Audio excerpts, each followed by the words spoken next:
The cracks have fully formed in the Republican Party as MAGA has jumped fully into extremism, while moderates, definitely a minority among the right, are now vocally pushing back about the chaos being caused, with most taking aim and setting their crosshairs right at Marjorie Taylor Greene, justifiably so, as she's been the main voice of vacating Mike Johnson, spreading Russian propaganda, and ultimately embodying the chaos and dysfunction in Washington. And I don't see how, even as a Republican, even as a member of MAGA, honestly, Donald Trump himself, you could think this is a good look during an election year. And many don't. So we're going to look at some clips of Republicans voicing their disdain and discuss what exactly this means for the party going forward. I think she's uninformed. She is a total waste of time. She is a horrible leader.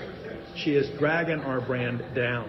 She, not the Democrats, are the biggest risk to us getting back to a majority. It seems like senator after senator, congressman after congresswoman is finally saying enough is enough. We tried to stay quiet, party loyalty or whatever, but after the 5th impeachment failure with no bills passed, even MAGA Republicans like Chip Roy have snapped asking, what are we supposed to run on?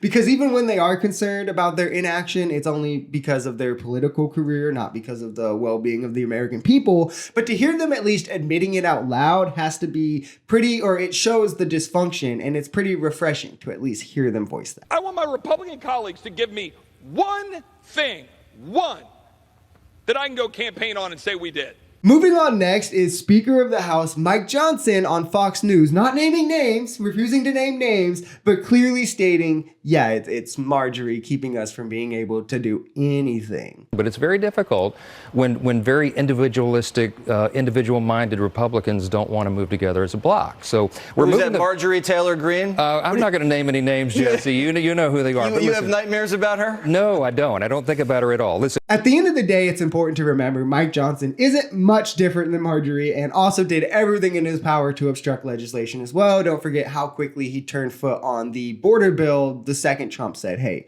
kill that. It's just that he's a coward. And as speaker, you have much more heavy, much more consistent, the public, media, all this pressure on you to actually legislate, actually do what you were elected to do. And with the government on the brink of closing, he broke and finally decided to do what's right. And that one singular act of breaking character, not being MAGA and doing what's best for Trump, and instead looking out for the American people is enough for Marjorie Taylor Greene and MAGA to want to vacate him. And it shows the divide right there. MAGA is only for themselves and those who serve their purpose. That's how Mike Johnson got the position in the first place. Keeping the government open is bad for MAGA, but it is good for the American people. So they're against it because it doesn't serve their purpose. The priority for them is always going to be Trump and themselves, which is never what we want in politicians, because in situations like this, where something benefits them but doesn't benefit us, they're always going to go with that thing. And maybe the cherry on top of this all is Fox News themselves, the ultimate right-wing propaganda station, the conservative propaganda final boss, wrote an op-ed calling Marjorie an idiot and said that she is trying to wreck the GOP. Trump too. So seemingly she's getting it on all sides for trying to wreck Republicans in the name of Trump and bringing all this chaos to Washington. And she becomes increasingly ostracized. And as she does, it'll be increasingly interesting to see how she responds to this and what comes next for the MAGA wing as they face the first real public pushback from within their own party. And as more Republicans come out and voice like, hey, Marjorie is dysfunctional for the American people, dysfunctional for Republicans, dysfunctional for Washington, I wonder how long it is before more and more Republicans, which plenty are already, but even more come out and say, hey, she kind of embodies the thing that Donald Trump is trying to do as president.